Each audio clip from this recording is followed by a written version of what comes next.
The International Development Secretary promised a sweeping overhaul of the way overseas assistance is delivered to address complaints about waste and corruption. And she admitted there was a lack of trust from the public in the aid system following the sexual misconduct scandal that has hit Oxfam and other charities. "I hear you, I get it, I really do," the Tory cabinet minister said, in a speech directed at critics of the government's aid policies. "You want a return to the priorities of the people, not the priorities of the politicians. I understand that," she added. "Our new development often needs to be a national mission we can unite behind. It should unashamedly have British values at its heart. And it should be fit for the world as it is today." FIRST Mordaunt has planned an overhaul on the way foreign aid spending is overseen. The public should always know what, where, how and why. Penny Mordaunt, we have a moral obligation to both the people we seek to help, and those who enable us to do so, to get the best value for money and most positive impact for every pound we spend. Her remarks at an event in central London follow recent figures showing that Britain's annual foreign aid budget, based on an annual target of 0.7% of GDP, has soared to almost £14 billion. Outlining her plans for shaking up the system, the International Development Secretary said taxpayers should be able to use the internet to keep track of exactly where and when UK aid money is spent overseas. In the future, we should develop our tracking tools so the public can see in real time the results of the geocoded projects they fund.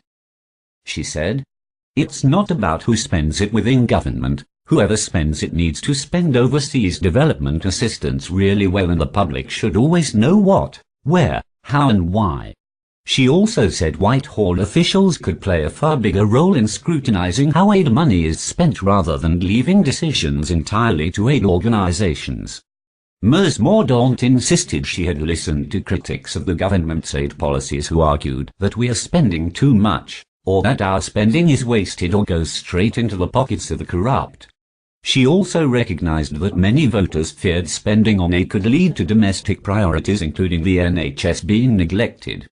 Ms. Mordaunt said anger at aid spending was driven by similar concerns to those behind the vote for Brexit in the 2016 EU referendum.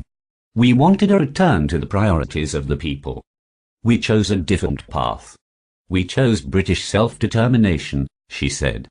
"We are a global power, as well as a European one." Ms.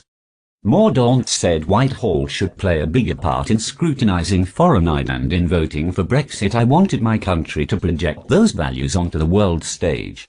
Brexit itself is both an example of our faith in democracy and fundamental freedoms." Voters had been shocked by the recent scandal about sexual misconduct by staff at Oxfam and other aid charities because they care about those values, the International Development Secretary said. "Our national values and institutions are unselfish. We believe in sharing, in paying tax. In our communities, we volunteer, we help each other, we try and be good neighbours."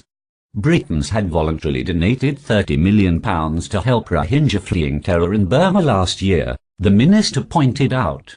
Why did they do that? Why do 13 million Brits volunteer every month to help others? Because we're leaders, we take responsibility, we feel motivated to act, to share what we have, to help, she said. She cited research from the Eurobarometer polling organisation showing 89% of Britons believe that helping developing nations was the right thing to do. Mrs. Mordaunt pledged to build an aid system we can be really proud of.